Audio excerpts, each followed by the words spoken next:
এক গ্রামে মন্টু শিয়াল নামে কৃষক ছিল। তার কাছে একটা গাই গরু আর একটা বাছুর ছিল। সে তার গাইয়ের দুধ বিক্রি করে তার সংসার চালাতো।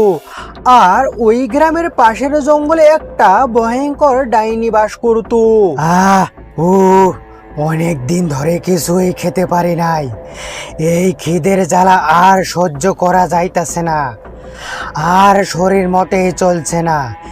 এখানে থাকলে তো কোনোভাবেই খাবার পাওয়া যাবে না।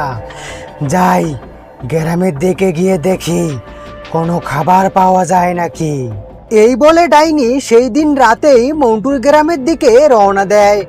আর গ্রামে এসে দেখলো একজন কৃষকের গাই বাঁধা রইছে। এই দেখে ডাইনি সেই গাইয়ের কাছে আসলো আর গাইকে বলল, এই গাই গরু বন্ধু, আমার অনেক খিদে পেয়েছে, আমার আর সহ্য হচ্ছে না, অনেক দিন ধরে কিছুই খেতে পারি নাই। তুমি কি আমাকে তোমার দুধ খেতে দিবে?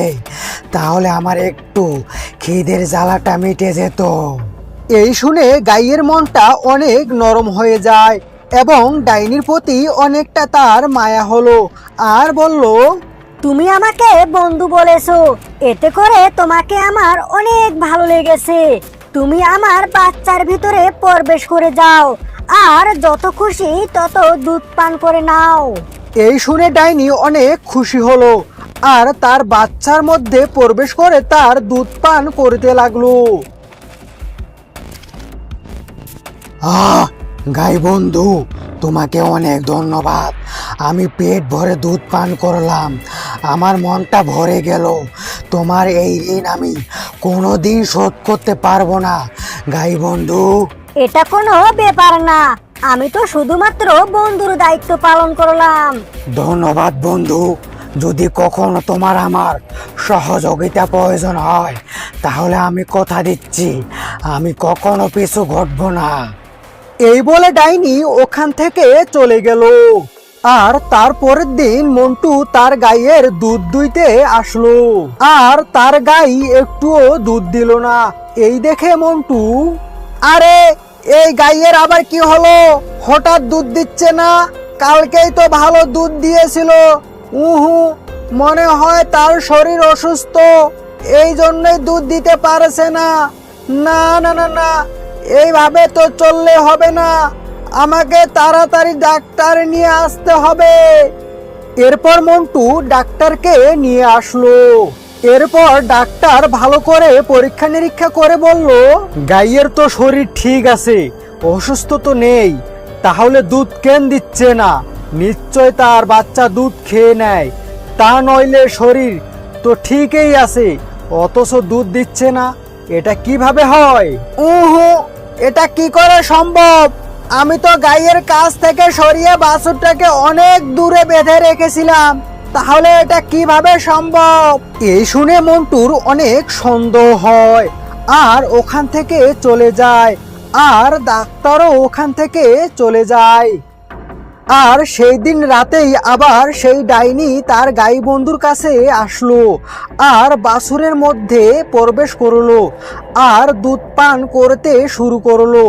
আর তখনই বাচ্চার দুধ পান করা মন্টু দেখে নেয়।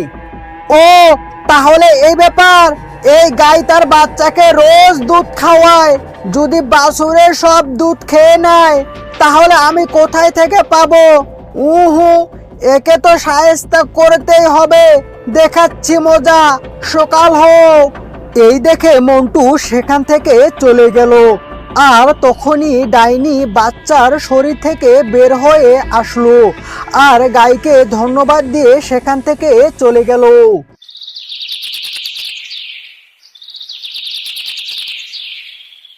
আর এর পরের দিন মন্টু তার গাইয়ের কাছে এসে দুধ দুইতে শুরু করলো। যখন দেখলো মন্টু গাই দুধ দিচ্ছে না তখন মন্টু রাগের চোটে গাইকে জোরে জোরে মারতে শুরু করলো। আর এই মাইরের আঘাত গাই সইতে না পেরে জোরে জোরে চিৎকার করতে শুরু করে। আর গাইয়ের আওয়াজ বাইরে থেকে ডাইনি শুনতে পায়।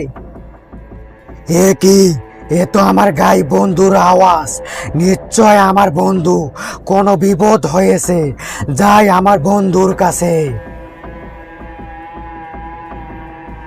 আরে গাইয়ের বন্ধু মালিক তাকে মারছে, কারণ সে দুধ পাইতেছে না। এই কারণে আমার জন্য গাই বন্ধু মার খাইতেছে। না না না না না, যে করে হোক আমার বন্ধুকে বাঁচাতে হবে।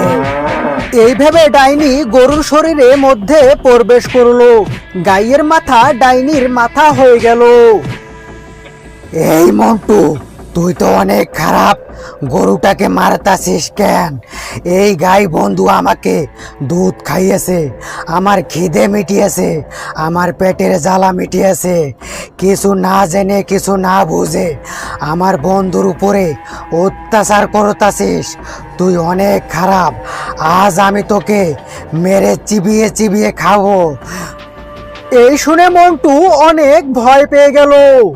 ও রে, ও বাপরে, না না না না, ডাইনি জি, তুমি তাহলে রোজ আমার গাইয়ের দুধ খেয়ে নাও। আমি বুঝতে পারি নাই, তুমি খেয়েছো, খেয়ে নিও, আমাকে ক্ষমা করে দাও। ডাইনি জি, তুমি রোজ দুধ খেয়ে নিও, তারপরও তুমি আমাকে ক্ষমা করে দাও, আমাকে মেরো না।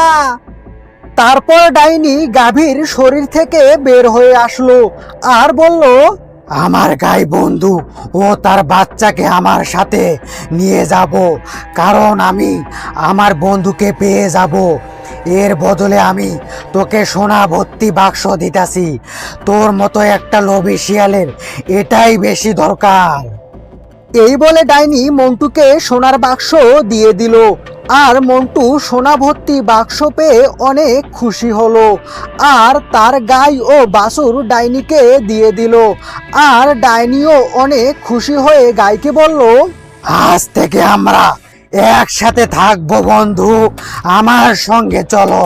এরপর ডাইনি গাই এবং বাছুরকে নিয়ে সেখান থেকে চলে গেল। এইভাবে ডাইনি তার বন্ধুর ভালোবাসা দিতে লাগলো। আর এইদিকে মন্টু অনেক সোনাদানা পেয়ে অনেক বড়লোক হয়ে গেল।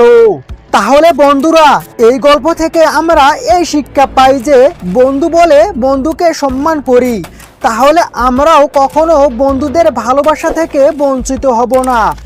আর এই গল্পটি ভালো লাগলে একটি লাইক এবং সাবস্ক্রাইব করে দিবে।